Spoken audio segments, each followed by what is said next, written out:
Welcome to our video. This one's called How Well Does Danny Know Pokémon, Romance of the Three Kingdoms. It's all about romancing Chinese men. No reaction. Anyway, I want to have a quick disclaimer. Okay. I have a love of Chinese culture, and I do love Chinese history as well. So we're two white guys who have never spoken Chinese. So our mispronunciation of names and places and everything is not meant to offend or be harmful in any way. It's just us not knowing how to pronounce it. But we do have a love of it. We're not trying to be malicious in any way. Just want to get that out of the way.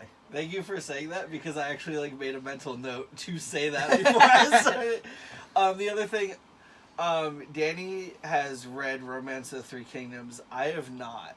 So I did my best to filter these questions through the knowledge of people who have actually read the books. All of my knowledge comes from one of my favorite video game series, Dynasty Warriors. However, even though the games have gotten more, I guess not necessarily accurate, because it's a romanced history, they've gotten closer to the novel. There's still a lot of differences. So this should be close to the novel Romance of the Three Kingdoms, and hopefully... And I don't know if I said this, but this is my all-time favorite book, which it used to be Journey to the West, which is another of the big four Chinese classics, but Three Kingdoms I just love so much. And I have a mustache hair that's going into my nose constantly. Nice. It's pissing me off. Oh, self-harm. It's not the first time. Anyway. It's not the solution. Alright, you ready? This mustache hair is driving me nuts. So he's going to blame it all when he gets all these wrong. I was focusing on the mustache hair? Alright, I guess I'm ready. First question. Who has the best mustache in Romance? No, I'm just kidding. Not me. Alright. Who wrote Romance of the Three Kingdoms? I believe his name's pronounced Luo Guozhang. That looks like what I have written down. So, yes. Luo Guangzhang. Which warrior carried the serpent spear? That would be, I know his name. Give me it. Cheng Pu. Yeah. Yes. Which of these warriors, I'm going to list a few, which of these warriors did not have any part in a duel against Lu Bu at Hulao Gate? Wu Wangguo, Gang Shunzan, Sun Jian, or Zhang Fei? Sun Jian. Because he didn't personally get involved with it. That's correct. Okay. All of the other ones had a very explicit one-on-one duel encounter with... Actually, I believe Gong Sun Zan did not, but he sent someone.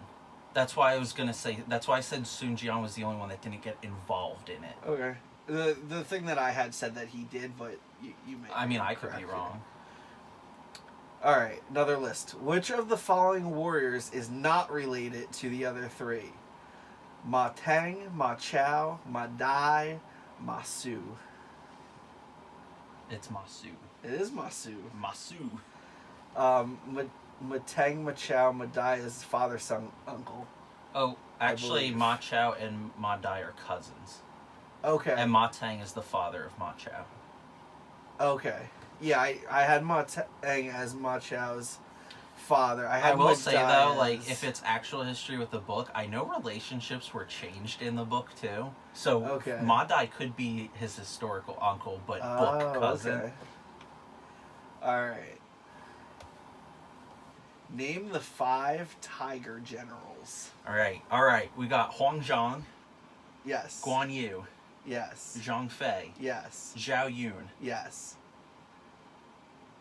Who did I forget? Ma Chao. Yes. He was on the previous one. Yeah. You know who wasn't made a tiger general? Who? Wei Yan. He got screwed.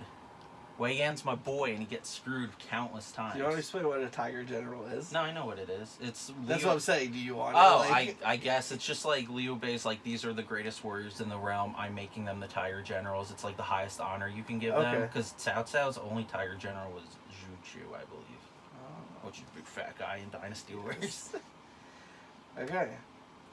Which Wu officer led a famous night raid on Cao Cao's camp?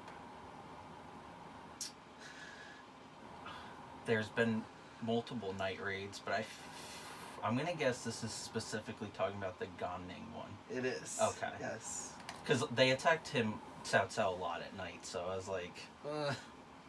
So we're halfway through, and you are 6 for 6. Nice! This is like the best. This is the best I've done on it. And I don't feel like these are easy questions. I tried to scatter throughout like it's the whole different story. when you read the book and you're absorbing the knowledge in your Yeah. face instead of blanking out on a television show. We're like, yeah, I watched it. All right. Another list one. All right. Which of the following strategists was never in Wei's army? Guo Jia, Fa Zhang, Zhu Shu, It's Fa or Zhang. Sima Yi? It's already Fa Zhang. He's a Shu. Yes. And I love him. Even though he's a traitor, I love him. Who ruled Jing before his death? The Jing province was Liu Biao. Yes. I don't think I pronounced his name right. I got the Liu right, but the Biao, I don't know how to pronounce his name. Which ruler cast out the Han Emperor in 220 AD? 220. Ooh, this is...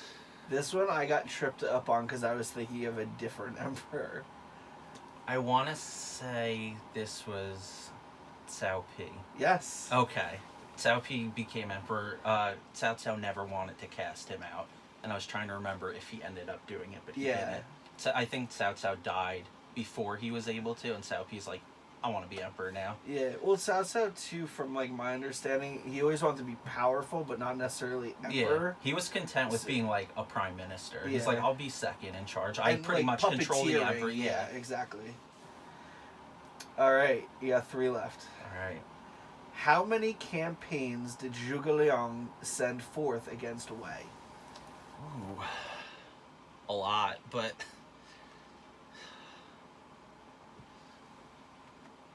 I'm wondering if this counts when because it says he sent them away, right? Yeah. I think it's the first one I get wrong, but I want to say I'm gonna go with 5. It is 5. Okay. He died at the end during the that's end when of the 5th one. That's when like most of the Caos were dead by then. It was pretty much Sima Yi leading Wei. Yes. Okay. All right. Another Zhuge Liang question. Oh, that's my husband right there. What Zhuge Liang creation led to Lu Xun's retreat at the Battle of Yiling? Trying to remember all his creations. I remember the bull carriers. The word creation's like very broad. It was just like he was credited for this thing. I'm thinking of like all Zhuge Liang's like triumphant wins. I can't think of like creations involved with them. I remember the one where he did the empty city tactic, and then his other the only creation I could think of are the little bull things that carried things, but I don't know what they're specifically called. So I'm gonna say I got this wrong because I don't know what it would be. It was the Stone Sentinel Maze. Oh, that's right. I forgot about that. Yeah. Oh man, I'm like the biggest Zhuge Liang simp ever. That's all like think broad. I didn't want Yeah. because like No, I everything just forgot I read about like that used the one. word creation, but like I'm like he didn't like have this little invention that he's just like this will Yeah. win the war. Because Lu Xun mostly went up against Liu Bei, so I was like, I don't remember this. Okay. So, this question may be historical, but Okay. from what I could tell, it fits within the confines of Romance of the Three Kingdoms. Over the course of how many years does the Three Kingdoms War take place? Yeah, this is also just a dodgy one in general, because I've seen So different this accounts. is from the end of the Yellow Turban Rebellion Okay. to the Founding of Jin. to them like basically winning, not their foundation, but them like taking over. It said how many years? Yes, I'm just gonna go with 120. it was half that. It's 60 years. There's no way it was 60. everything I looked up was 60. Because most of what happened... Because 60 would make sense if it started with the founding of the Jin dynasty. But not if it was a continuation. Let me see here. You could look up the year the Yellow Turban Rebellion started. So it took place between the Han Dynasty. Yeah, it's end of Han Dynasty. And the Jin Dynasty. Jin. So it was 220 AD, lasting until 280 AD. Alright, I see why it said that, but the Yellow Turban Rebellion was way before 220. Okay, the earliest conflicts began in 189. That would be Yellow Turban Rebellion. So... To what year? So if we did that, it would be 189 to 280. So it'd still be under 120. That sounds more right. But 280 is also... I want to say that was the founding of the Jin Dynasty. Maybe it was, yeah. That's why I said this is going to be a weird question. Yeah, that one's a little rough. But I'll still take the dodgy. loss on it. Yeah. Yeah, if you were, like, closer, like, one of the dates lined up, I would have definitely gave it to you. Well, I knew Yellow Turban was in the 180s. So that's why I think 189 makes perfect sense. Yeah, that's why I said the end of the Yellow Turban Rebellion. But the reason I was wrong, 220 it was the reason foundation of the 220 Jin. does not make sense is because that means Cao Cao died like 3 years later. Oh, that's possible. Yeah. Cao Cao died like either in 220 or a little later than that. Let's see.